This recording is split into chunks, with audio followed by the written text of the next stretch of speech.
This is Naomi Ackerman, coming to you from the Advot office in Los Angeles, California. Advot is a local nonprofit that uses the arts to empower youth to find their voice. With Advot, I have spent almost 2 decades working inside the walls of the Los Angeles Juvenile Lockup Facilities, or Juvie, as we call it in slang. When I started this work, I drove to a juvenile lockup facility every Thursday. I would teach what we call the ripple process. The ripple process is the foundation of Advot's lessons. We use the art to teach healthy communication skills and show our youth how to create a positive ripple effect in their life. Today, Advot teaches over a dozen classes at multiple sites throughout LA County. I have had the privilege of meeting the most extraordinary youth inside the walls. Thursdays in Juvie tells the story of where it started and where they are now. First, I'll share a story about my experience teaching at the lockup facility where it all began. Then, we'll hear from a former Advot student or someone who was system impacted and has turned their life around in an inspiring way. I invite you to grab a coffee or a tea, take a walk, and listen. Listen to the voices of these beautiful young people. I am so happy you chose to join us today to experience the power of love, redemption, and change. This is Thursdays in Juvie, and now the show.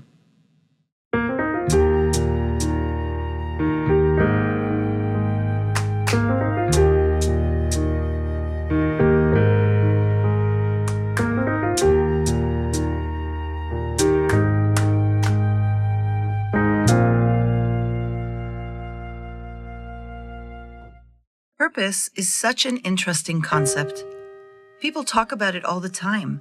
Find your purpose, live with purpose, make your life purposeful. But I've realized that purpose isn't something you simply find. It's actually something you commit to. Even when it's hard, even when you don't feel like it.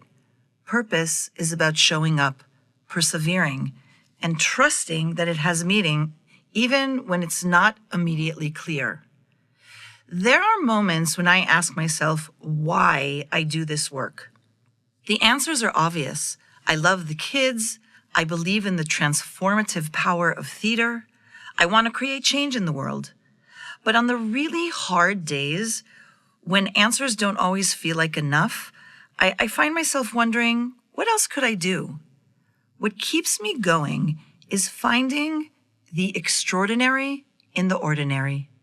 It's the small, seemingly insignificant moments, the quiet breakthroughs, the subtle shifts that remind me transformation begins in the smallest ways. And in those small, sometimes tiny moments, I know my purpose is there, waiting for me.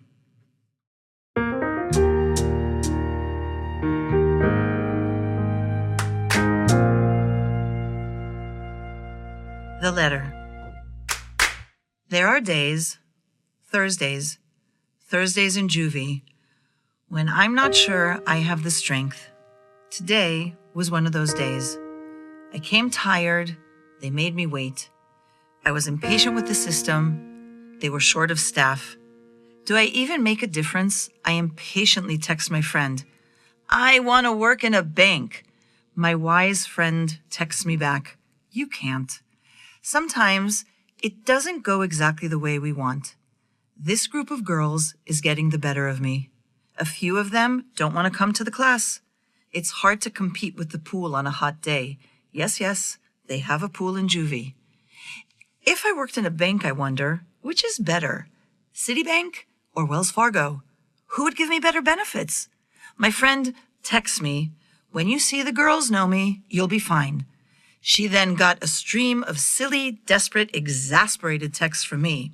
Breathe, Naomi, breathe. She texts me back with many, many emojis. The class was actually fun. My friend was right. Thank God for my village. We are at the final stretch of the 10 weeks and are getting ready for the show. It is exciting and creative. A few weeks ago, one of the girls gave me 2 books to read, books that haunted me. books that described her life, books that helped me understand. I emailed the author. I told him this girl admired him, and I asked him if he would write her a letter. He rose to the occasion. I cried when I read what he wrote. When the class was over today, I called her over and told her that I had something for her. She looked surprised. I handed her a crisp white envelope. I brought you a letter. She was baffled. Who could I possibly know that would send her a letter? She takes out the paper and carefully unfolds it. I wish I had a camera so you could see her face. I wish I had a camera so I would have her face in front of me for every moment I had doubt, for every time I thought I couldn't continue. She screams, "Get out of here!" and runs to the bathroom. I give her a moment alone. I want her to have time to read the amazing words this man wrote her. I walk over and gently knock on the door. "Can I come in?" She's sobbing. This is not a girl that cries. She's wiping her tears on her shirt. She cannot speak. Miss, no one has ever done anything like this for me, ever. How did you do this?" she asks, blowing her nose on her sleeve. I wrote to him, I say. At this point, she is so hysterical, I start to cry as well. "I write people, they never answer," she says. "Well, I told him about you. I told him you gave me his books and that I thought you could learn from him. I told him you were special and that I believed you had a chance to change. I wanted him to help me, help you see that." She's hugging me and kissing me. I love you, miss. I love you, she says. This is not a girl that says I love you. Definitely not to a white woman like me. And oh my God, we are both crying. "Do you understand that the door is open?" I ask her. "You can walk through it. You really can." She looks at me. "You know what?" I tell her. "When you get out, I will take you to meet him. We'll go together and we'll meet him."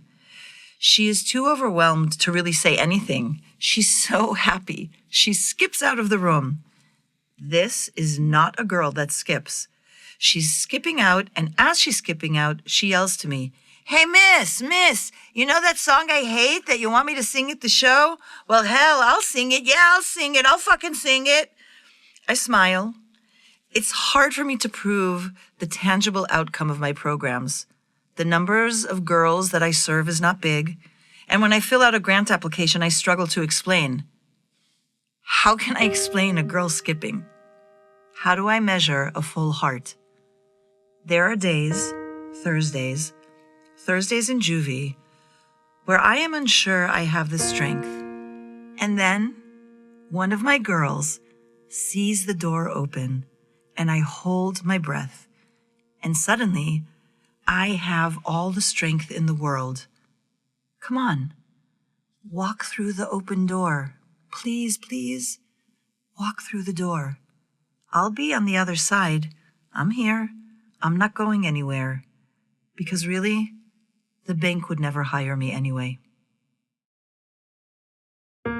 Stay tuned for an interview with a system-impacted individual who's turned their life around in the most inspiring way. Don't forget to subscribe to the podcast to receive notifications about new shows. Join the Advote Ripple. Contribute at www.advote.org.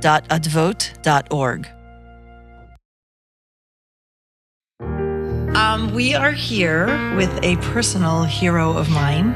You know, you read people's books and you have a vision of who they are. So in my head, because I'm tall, you're like 7 feet tall.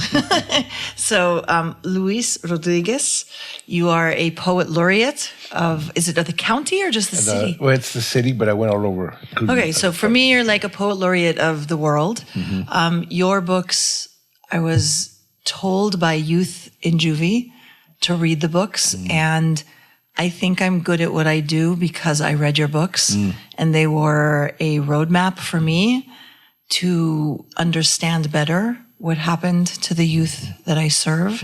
And you write so beautifully, so honestly, with such vulnerability. It is really an honor for me to be here today and be in conversation with you. So, thank you. I'm honored to be here. Thank you. Yeah. This podcast is called Thursdays in Juvie because that was the day that I used to go up to the juvenile halls. And I share stories about the girls who were there. And I also share my story because I was changed. So stories matter. You know that, you're a storyteller. Really hard with someone like you who has this big life to can you try in a few minutes to just share with us your life story, like where you came from and how you got to where you are? Well, I don't want to start this way because I want to make a long story, but I was born on the border. And I think it's important because there's a sense of being in between spaces. And that border, as you know, is made up. It's a very limited time that it's been there. But my roots through my mother is the Raramuri indigenous people. So those people have been there tens of thousands of years. So I always say that when we went from Ciudad Juarez, Mexico, where we lived, to El Paso, Texas, where I was born, we went from our land to our land because it's all part of the indigenous communities that have been there for so long. And it's really sad that I grew up with the thing that I was a stranger, I was a foreigner, I didn't belong, all these things when we actually do. I don't consider Mexicans or Central Americans immigrants in the sense of you're from other parts of the world. We're really in our land. So that's kind of one thing. The other thing is we ended up in Watts, and Watts is a very important community for me. It's the first place I went to school. I was there till about age 8. And I got along real well. I lived in the mostly black part of Central Avenue was the dividing point for a while. Mostly black on one side, mostly Mexican on the other. And, as you know, it's all got mixed up. I was mostly in the black side. But I didn't have any problem with the black community. I had a problem with the schools. And what it was, I spoke only Spanish. And they wouldn't allow it. And one time when I was 6 years old, a teacher slapped me across the face because I had uttered something in Spanish in front of the whole class. So this impacts you, especially when you're a little kid. You don't know what's going on, and you got nowhere to go. Your parents don't understand. You got nobody to go to. You just hold it in. And it kept me voiceless, which we'll get into how I got my voice, but it kept me voiceless for a long time. And I didn't really speak out that much about anything, but I raged. And I had a lot of anger. And so going to school, I was very smart, even though I only spoke Spanish. I loved to read. It's just one of the things that I love to do. I think most people maybe, but access to books was weird. But I loved to read, and my dad loved to have books. Mostly Spanish books, but it didn't matter. I just loved to read. And so that helped me a lot. I was in my imagination a lot. I was a very sensitive kid. But then we moved to South San Gabriel, which was a Mexican migrant community that was very poor, had it was dirt roads, no street lamps, little shacks, surrounded by white suburbs. It was completely different from Watts. And so being there, you were at war, not just with the white power structure, because it was very powerful in the San Gabriel Valley. They controlled, John Birch Society was there, they controlled everything. And the Mexican migrant communities, there was 100 of them, came in to pick oranges and walnuts. They were treated really badly because those groves were gone by the time we moved in there. And so we were surrounded by them, and the police and sheriff's department in particular was their army against us. So I learned really quickly about war. And of course, we war with other neighborhoods, but also with the power structure. And so, in part of my anger, I ended up being in a gang by the time I was 11. Part of the reason why is because I got jumped when I was 9 years old, and they cracked my jaw, which is why I became chin, because they didn't break they just cracked it in a little growth and it pushed my chin out this way, which, by the way, I never fixed. I should have fixed it when I was a kid, but we never had money. We never could do it because I only got 3 places where my teeth meet to this day. But that became my moniker, that became my gang name, and after a while, I was proud of being Chin, There wasn't too many Chins in the world, and I was one of them. So, but you learn to toughen up, and I hate to say that because I think it's a very mutated way to be a man. You couldn't cry, you couldn't complain, you couldn't explain. It was a world in which you just had to be tough, and there you had to be. The Chicano kids, as tough as anybody, there's nobody tougher in my opinion. I mean, we've had black people here, we've had white people, we've had so-called Okies and Arkies, we've had Cambodians, we have all kinds of people come here, Samoans, tough people. But I'm going to tell you, man, nobody can beat the Chicanos. In the prison system, and juveniles are all over, and they pretty much run things, it's just the nature of things. That even when the Salvadorians came, they all went Chicano way. There's just no other way around it. It's just the way it is in LA. When I was living in Chicago, it's mostly the blacks that control this. Puerto Ricans and Mexicans, but blacks it's a different kind of tough. Exactly. And they run things differently. But anyway, I grew up in that world, and you just learn to take on everybody. I was always small, short, 5'7", but it didn't matter how big anybody was. We took them all on. I was in and out of jail, juvenile hall. I was in Murderers Row when I was 16. I was arrested for rioting, for a bunch of stuff. I was also on heroin because what happened is when I was 12, we started using heroin for everything. And heroin other people weren't using. In fact, weed was other people's things. Weed was illegal, but that was everybody was doing, or pills. We were into heroin. That was the black and brown drug of choice. And so I became a heroin addict. I became homeless when my parents threw me out of the house at 15. This is all in the book, Always Running. Yeah. And I was homeless for 3 years. But I did do one thing that I think was a saving grace. I would go to that library downtown.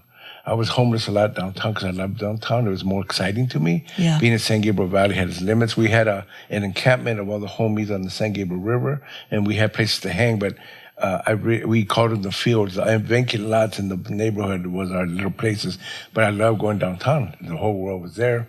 I was mugging people in Chinatown and in Rivera Street, wherever the tourists were at. But that library was my refuge. I loved it. I read book after book. That's where I really felt that I think even that little seed of the idea that I might be a writer was there. And there was a librarian, her name was Helene. I don't know her last name. She would bring me books. She would see me reading, a little scruffy looking homeless teenager. I was 15 years old, and she would bring me books. Here's another book you should read. I loved the books. Because I read Raymond Chandler. I read Ray Bradbury. I read, Malcolm X. I read James Baldwin. I read all these books. She gave me these black books of the Black Power books, George Jackson and all that was coming out. Whenever books came out, I read them. And I read mystery books. It was just amazing. I think that helped me a lot because it meant that I was also very capable. I was a behavioral problem, but I was very smart. And teachers knew that, but I was too much of a problem. And I just want to mention all that to say that and to make a long story short now, is I was lucky in that I had books, but I also found a mentor in the community. And we talk about him a little bit later, who never gave up on me. Even though I gave him hell, I told him drop dead I don't know how many times. He brought me arts. Arts was his thing. He got me to paint murals. I go, why? I was doing graffiti. He said, no, why don't you paint murals? I did 10 murals with 13 gang kids. Wow. With money. It's like there was a program in the government at the time to do it. It went away when Nixon came. He cut out everything. But before he came in, they also gave me a camera.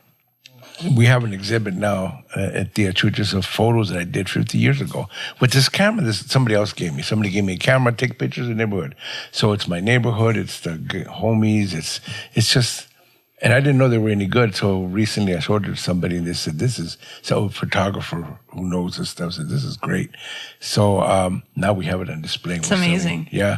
So I love the idea that arts can change lives because it changed my life. Of course, the money went away and everybody went back to gangbanging and drugs and everything. But if we had put more money in all the poorest neighborhoods, in the arts, creativity, it's like the Crips and Bloods used to say after the LA uprising, give us the hammers and the nails and we will rebuild our own communities. If they had done that, we wouldn't have had the problems that we ended up having in LA. LA became the gang capital of the world. Chicago and LA were always vying for the gang capital.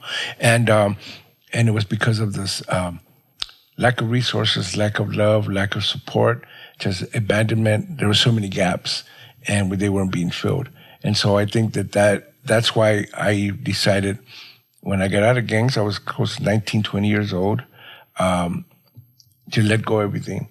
I never went back for crime. I let go of heroin. I never went back for gangs.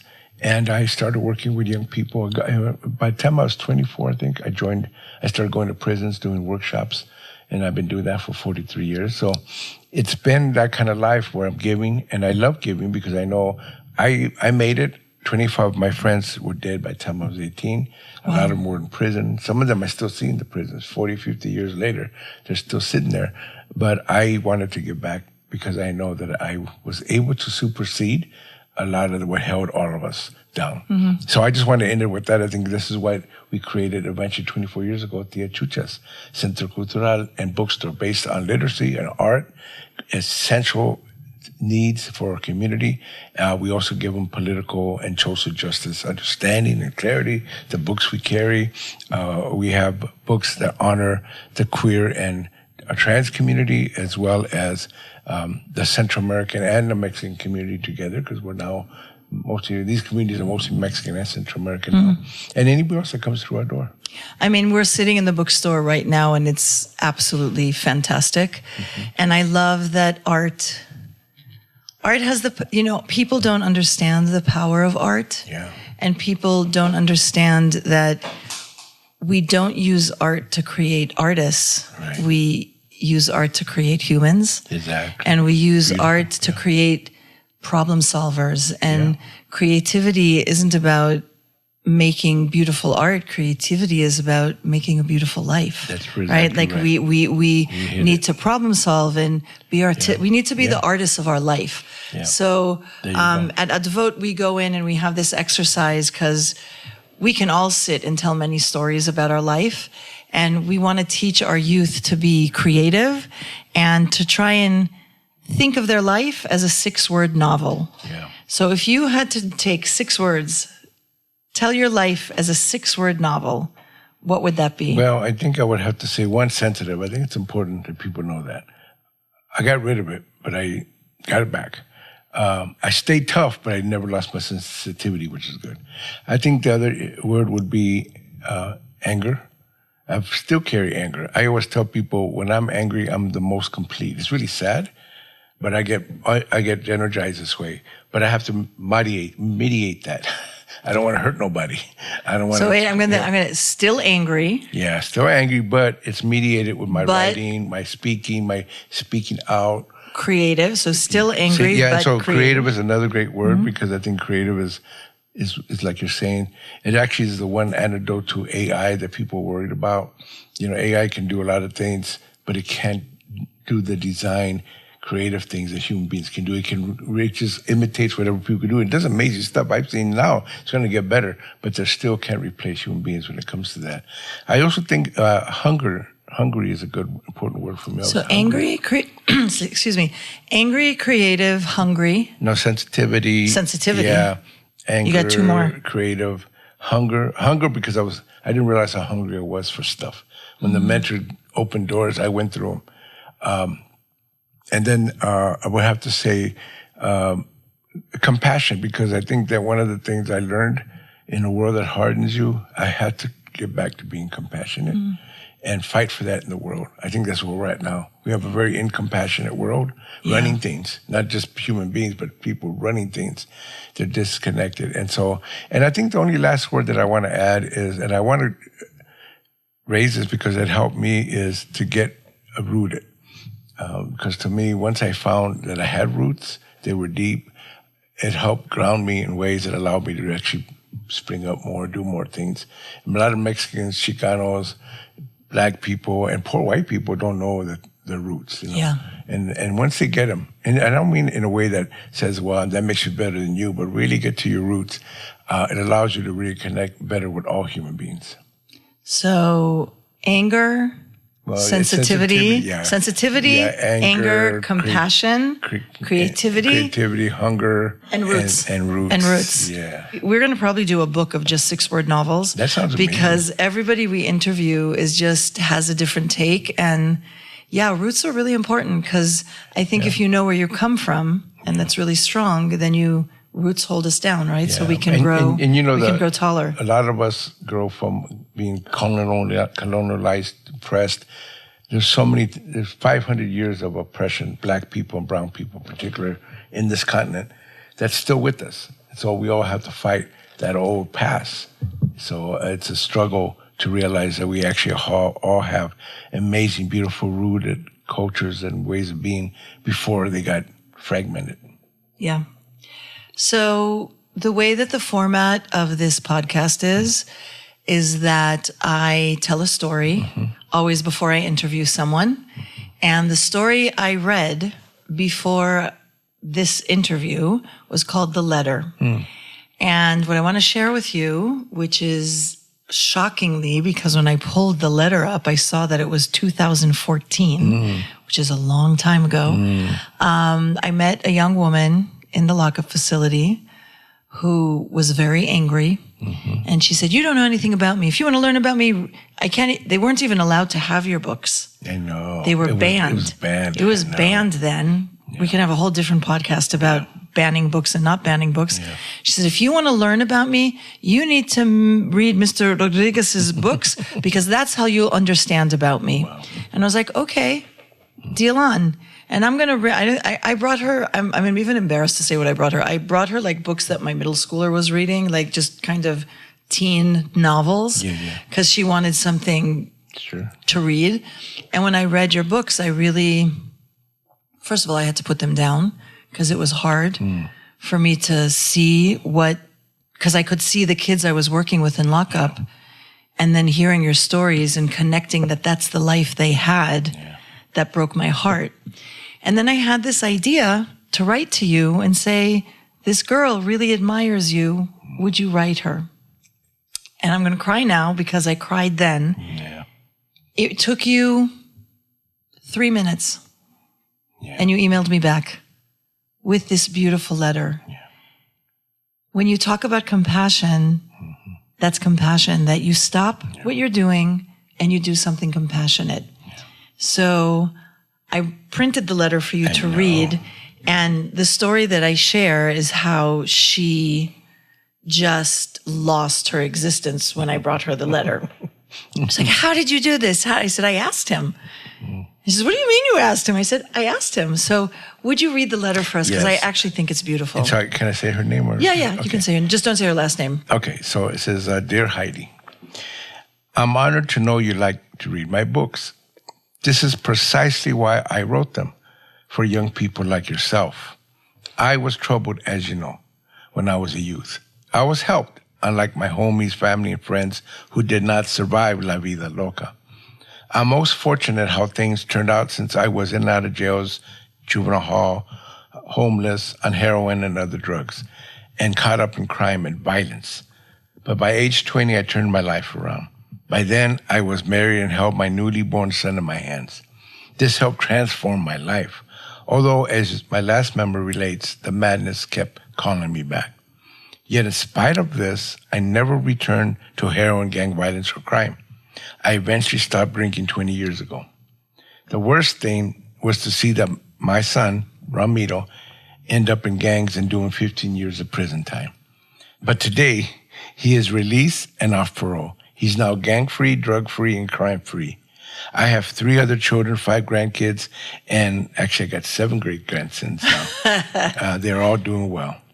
Yes, I'm truly blessed, but I've never wanted to forget others like yourself, like those in prison, on drugs, suicidal. I worked with them for 40 years. Anyway, I send good thoughts your way. Here are 5 things I had to do to get free. La Vida Loca is exciting, addictive, painful, joyful, but is mostly a chain we put on ourselves. 1, get help. Find community. Create a healthy one if you have to. 2, find an art, painting, writing, dance, theater, etc. that you love to do. Even teaching or mechanics can be an art. Find a cause bigger than yourself. This is 3. My cause was my Chicano people and all oppressed, exploited. I've been fighting for a better world ever since. 4, find a spiritual path. They are all valid, so find one that speaks to you. Because of my native roots in Mexico, I do native spiritual practices from the U.S. and Mexico, but this is up to you. 5, learn to own your life. On drugs, in a gang, on the streets, I turned over my life to persons and things outside of me. I was never free until I took responsibility for my actions, my dreams, my life. I hope this helps, Heidi. Keep reading. Keep reaching out. Remember, you have value, no matter what others may have said before. You deserve to live a healthy, full, and vibrant life. With respect, Luis J. Rodriguez. I don't know what brought me to tears. I know. I would drop the mic if I could. You know, she's doing good. Yeah, she's doing great. That's the most important She's doing thing. great. I to be honest, I haven't been in touch with her. Like I was very much in touch with her. She had a baby, but she was going to university. Yeah. She was clean. She was not working in the gangs. And that letter showed that someone cares. Somebody in the world that you don't think anybody does. Yeah. And it wasn't only somebody in the world. You were someone that she looked up to. Yeah. Well, she so could sad. not get over that you wrote her that. Yeah. And for the kids that are locked up, someone caring is so monumental. I know, it really is. And I think that, and this is more for people who are listening, you said something before when we were talking, like, not everybody can do this work. Yeah.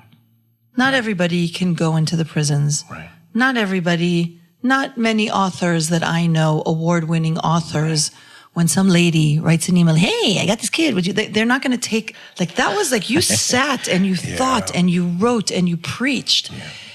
And I just wish that the world and the people listening to this take a minute of your time and show someone that they matter. Yeah. And it doesn't mean that you, like, give a job to someone who was formerly incarcerated. Right. Don't judge them for a mistake that they made.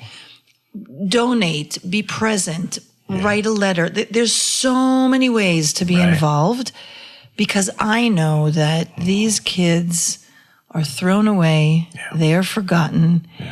And what I really took away from your books is that the reality of the streets is so harsh.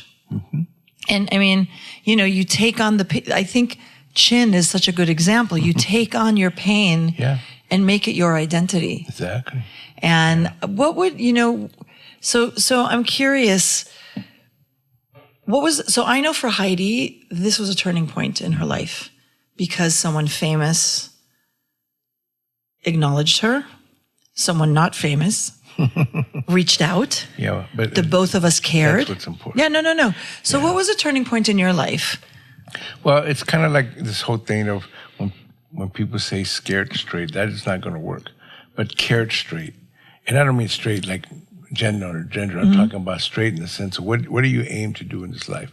Where is that straight line? You have to go, because we're meandering all over life. And what it was for me, it was that I had this mentor who came to my neighborhood who was only 10 years older, but he had an intuition for this. I don't think he was trained. The word mentor wasn't used. He just cared. And he saw a really broken down little teenager. But what happened is that I had graffitied the walls of the center they created because I was pissed off. They named it for one of the young men who got killed. And I got pissed off. You don't know him. You know how it is. So I scratched it up. But I came the next day. They had a grand opening. I showed up to see my handiwork. And everybody knew it was me because I had my gang name. I didn't really care. Hey, there he is. Get this new guy they hired, this youth counselor. Get the cops. They told him, call the cops, get him. Well, they tried to get me, but I was getting ready to fight everybody. But he didn't. He said, no, he's just coming to my office. No, he wasn't trying to threaten me. He just kind of knew. What good is it to come on hard? I would fight everybody. I would have fought the cops if they came at me. So the thing was, he had me in his office, but I looked up and I saw a book. Grapes of Wrath, great book. And he looked at me like, wow. You know Grapes of Wrath? Go, yeah, I read that book. It was in the library. Yeah. Wow, he was amazed. He said, I don't know any teenager like you that knows that book. I said, oh, yeah, I love that book. You read it and you understood it? Go, yeah, man. I guess he thought we were all a bunch of dummies. You know, sometimes you do. He wasn't a gang guy. He's a Chicano guy, but he saw, wait a minute, these kids are not what people claim to be. Yes, he's troubled. He's probably a pain in the butt, but he's got something in him, like all of us. Every one of these kids do. He saw something in me that I couldn't even see. And I think for some reason he figured, I'm going to help him. I came here. he finally realized, listen, everybody graffitiing and tearing apart my youth center, but what did I expect? I'm in a rough neighborhood. They told me this is a rough neighborhood. I should expect this was going to happen. But he started helping a lot of young people. I was one of them. But he helped a lot of other people. What I love about that story is that they could have called the police. Yeah. They could have incarcerated you for doing that. Which, they'd done to others. And he didn't. Yeah, he just and said. I really feel that an important message is, instead of judging and instead of punishing, how about understanding and maybe looking for solutions, right? Yeah. Like, look, he helped you find your art, which is just phenomenal. That's see amazing. What young people bring to the world. I mean, they got assets. We only look at the deficits, that whole argument. We're only looking at what's bad about them. And sure, they can be extremely bad. But what is their assets? What do they bring into the world? What is something that you can help pull, the thread that you can pull from them? I love that. What's a thread that you can pull out of someone who is in a difficult situation? At Vote, we talk about your voice is your power. And we believe that, first of all, we believe that everybody's voice is important. Yeah. Second of all, we try to teach the youth to use their voice. Yeah. So who helped you find your voice? We'll start with that, and then there's a second part of the question. So I'd have to say this. I didn't really have a voice until later, because even though I was doing art and photography, and I was even working on gang peace and doing all these things, I was still very quiet. I didn't say much. And when I was in jail and juvenile hall, I was always the quiet guy, but you better watch what I'm going to do. I was more my action spoke. I think the voice part, after I got slapped at 6 years old, I didn't really have much of a voice. I think what happened, though, is that I was about 18. I was still on heroin, and I showed up to a poetry reading in Berkeley. Actually, I was invited. I won an award because one of my teachers sent my writing to a contest, and I won $250. And I'm like, this is like amazing. $250 is a lot of money in 1973. I was 18. They put me on a plane for the first time ever. I was scared to death. I wasn't scared of getting beat up or shot at or nothing. I was scared to death on the plane. But they took me to Berkeley, and I was hurting. I was looking for heroin, and I was sneaking out of this hotel where they had me. Never stayed in a hotel before. Everything was new, but I was sneaking out to score, because you can score anywhere. I knew I could find Berkeley. I don't care where it was. But all these people were in the lobby and said, we were looking for you. We want to invite you to this reading. I go, I don't want to go, but I thought, well, I'm going to stay in the back. I'll sneak out. Okay, I'll go. I went with them. It was a poetry reading. And there was three great poets of the time: Jose Montoya, the Chicano poet, David Henderson, the black great performance poet of the time, and Pedro Piazzi, the Puerto Rican poet, New York, the three best performance poets in the country. They were all on one stage. I never heard of them. I didn't know what poetry was. I didn't know what was going on. But you know what? They were so powerful with words and stories. They made you laugh. They made you cry. They had to go, can people do that? I'd never been to a poetry reading.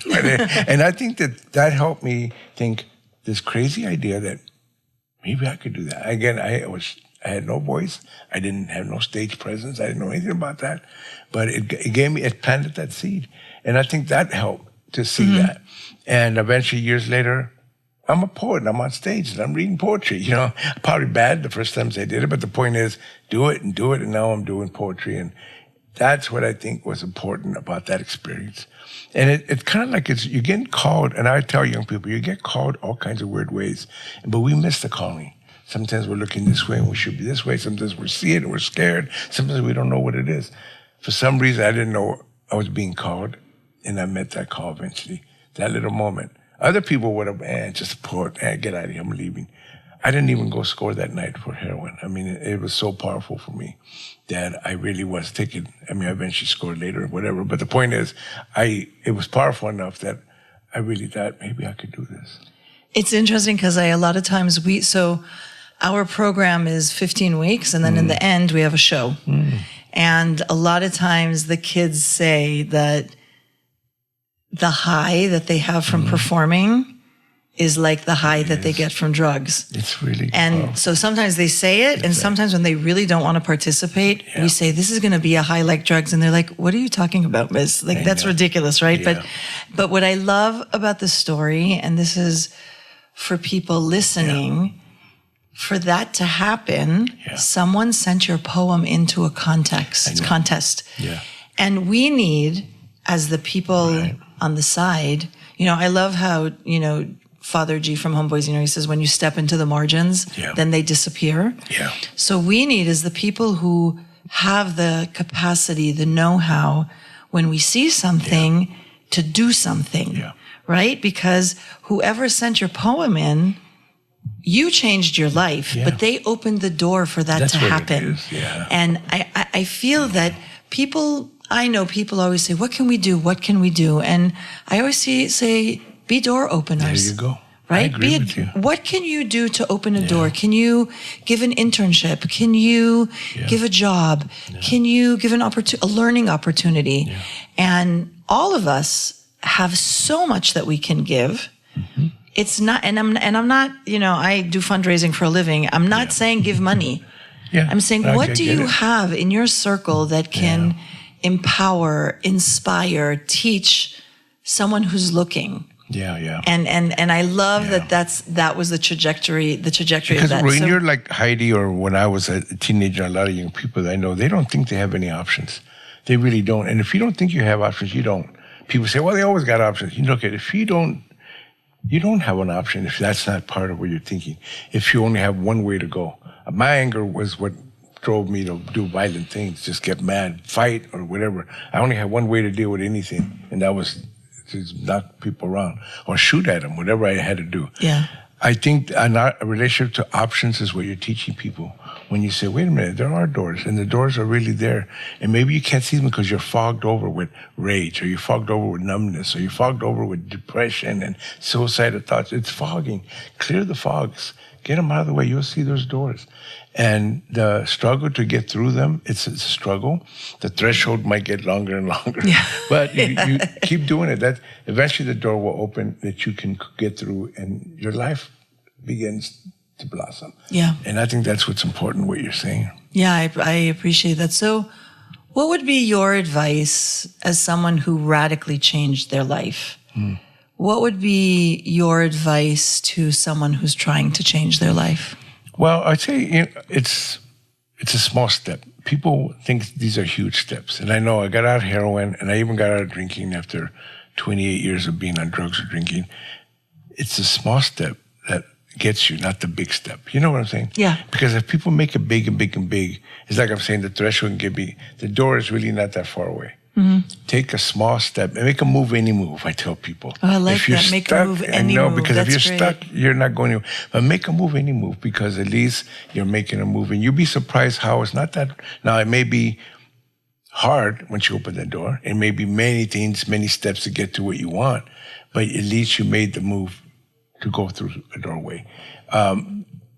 The thing about life that I tell people is, and when I was on heroin, I didn't want any pain. And I'm mostly emotional pain. I didn't care about the physical pain, but I didn't want no pain. We always numbing ourselves. But I tell people, what I learned is pain is life. Life is about pain. But pain doesn't have to be about suffering. That's a different thing. That's a choice. Suffering, we suffer without pain, Suffering is something you choose. That's a Buddhist thing, but I like it, like choosing suffering is another thing. Pain is part of life. You have to go through it. It's just the nature of who we are as beings. But it also teaches you that behind every pain, there's going to be joy. Behind every rage, there's going to be grief. But if you go deep enough, you will get to joy. Joy is part of everything, but you got to get through all this. So I just tell people, it's okay. Just don't choose suffering. So choose the pain that allows you to get through something so that you can come stronger at the end of it. Oh, wow. Yes. And I think that that's really good advice, not only for the people who are changing, but also for the mentors and the people who are escorting the change. You're absolutely right. Because it's hard. It's hard work, And I tell really people it's heartbreaking. Sometimes you do help people and they do slap you across the face, and metaphorically, they don't come through, they fall, they stumble, but you got to still be there. And that's what my mentor was. I fell through a lot. He saw me through in jail again, back on heroin. I thought you were going to let it go, but he never gave up. And that's, you just can't give up on it. It's heartbreaking. It's absolutely heartbreaking. Then someday you get those calls that they get shot. Yeah. Or they're going to jail for the rest of their lives, whatever. But you can't give up. No. We have at Advote, we have a mentoring program, and it's called Reimagine. And it's to reimagine what getting out can look like, what your community can look like, reimagine what you could look like. And the metaphor that I tell our team is that we are the train station. And our job is to be constant. And they can come and they can go, and we can say, hey, you should really take that train because it's going to take you somewhere special. But the kids got to get on that train. And if they don't, we have to stand there patiently, let them come back. And some of them don't come back. And it's not our job to judge. And really, just to loop it back, I remember when I read your books, it was such a this is what these kids are holding. And we can't judge what someone else... I think at large in life, for anybody, we can't judge what someone else is holding. You can't. Because... And everybody holds it differently, and it weighs differently, but this idea to be present however you can, to give back however you can, and for the people who are in it, to know that at the other side of grief is great joy. Yeah, there really is. I have to add one thing. I got a couple of friends right now who are not doing good. They're both in a suicidal, but one of them got cancer and the other one's going to a psychotic break. But the one that got cancer, he wants to die. He's older. He was in the gangs. He got involved with the gang war, end body warfare. He's an old friend of mine. We love him dearly, but he's got 5 kids, and he's my age, but now he's like, he doesn't make any sense. His kids are trying to help him. He doesn't want to do anything. He's really bad shape. So one of his ex-wives was telling me, can you knock some sense into him? And I go, I will be there for him. I'll be present. I'm not going to knock no sense into him. You don't know what you would do, face what he had to face, what he's facing. I can't answer that. I know tough guys, and I can take it and then they get shot, and I've seen them, you don't know how people unravel. I said, look, and she's unraveling because she loves him. And I think, well, I get it. You wish that he could be all there. You don't know. You don't know. Just be there, like you say, be present. Let them know that they're loved. Let them know that it's enveloping, and that if he ends up going, because this guy's got cancer and it went to his liver, so it's like, he may not make it. I'm not going to say that, but the point is, I'm there. Just be present. And we need to know how to do that with our young people. And anybody that goes to something. Like you say, there's no right or wrong way when some of these pains happen. I wish I could answer that I want to always be cool when the worst things happen. I've unraveled many times, But it's like, that's the way it is, and you learn. That's who we are as humans. But who's going to stand with you? Who's going to understand? Who's going to at least be there? So I tell that same with these young people. They're going to unravel, they're going to struggle a little bit, but can you be there with them until they get their own traction? They're going to stumble until they get their own traction. That's and some won't. Yeah, and some won't. Some won't. And here's the thing, and this is for anybody listening. When we do social justice or we're warriors of change, we don't succeed because everybody changed or changed their ways. We succeed when we succeed because we tried. We succeed for the one. And not everybody can. Sometimes that burden is too hard. Sometimes they can't, and that's okay too. This notion that we have to, exactly like, not knock sense into them. How could they go back to jail? How could they go back to drugs? Because life is really hard. And really, it's us being that really sturdy train station. And just because sometimes, I can tell you that with Heidi, so when was the pandemic? I think 2020, right? So this was 2014, right? So I was with her like from 2014 to around 2018. Hadn't seen her for a few years. Then she showed up again, and then like, I'm here. And now I don't know where she is, don't know what her phone number is, but if she, we're in a world where we're very accessible. So yes. I even lost track of my mentor. He didn't know about me until my book came out. Oh, wow. Yeah, he went to Texas and started a club, a nightclub. I don't know what do you want to do. He was became a lawyer, started a nightclub. Fine. His wife came to me his ex-wife with his daughter to one of my events. Well, he's now in Texas, and really, yeah. And I hadn't saw him in years. Wow.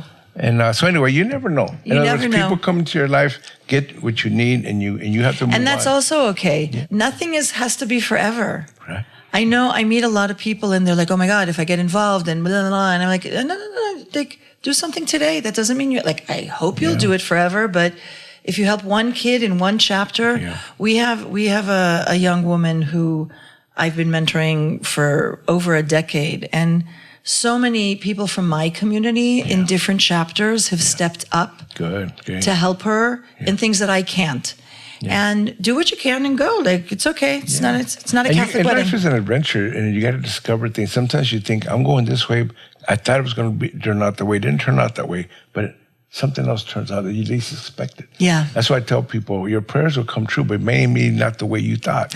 You'd be surprised how they come true. That's annoying. It is annoying. It's like, I wanted this. I prayed to God to give me this, and then it didn't happen. But guess what? Something happened over here. So that's the way life is. I think that my take on God is that they love plot twists. Yeah. I think that's You pray for one thing, and they're like, here. Exactly. Wait a second, that's not what I prayed for, but it becomes something else. Exactly what it is. Luis, it was an absolute honor and pleasure to have you. Thank you for having me. Thank you. And thank you for this reminder about Heidi. Thank you for hosting us in this beautiful space.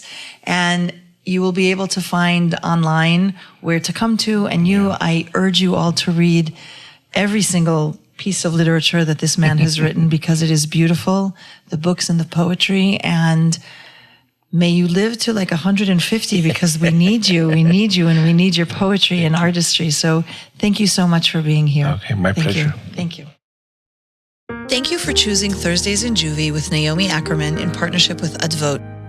We know you have many choices to listen to, and we appreciate you giving us your time today. Time is precious, so we must pay attention to the people who serve time. We hope hearing these stories will help you see the youth Advote works with as the amazing humans they are, and not just case numbers. Did you enjoy this podcast? If so, please share it with your family, friends, and colleagues. To learn more about Advote or make a contribution, visit www.advote.org. Special thanks to the Boyle Heights Arts Conservatory and the Tia Chucha Centro Cultural and Bookstore for their support in producing this episode of Thursdays in Juvie. We hope you will join us again, because the more we listen, the better we understand. The better we understand, the more compassion we have. Compassion changes the world. Listening is the first step. In gratitude.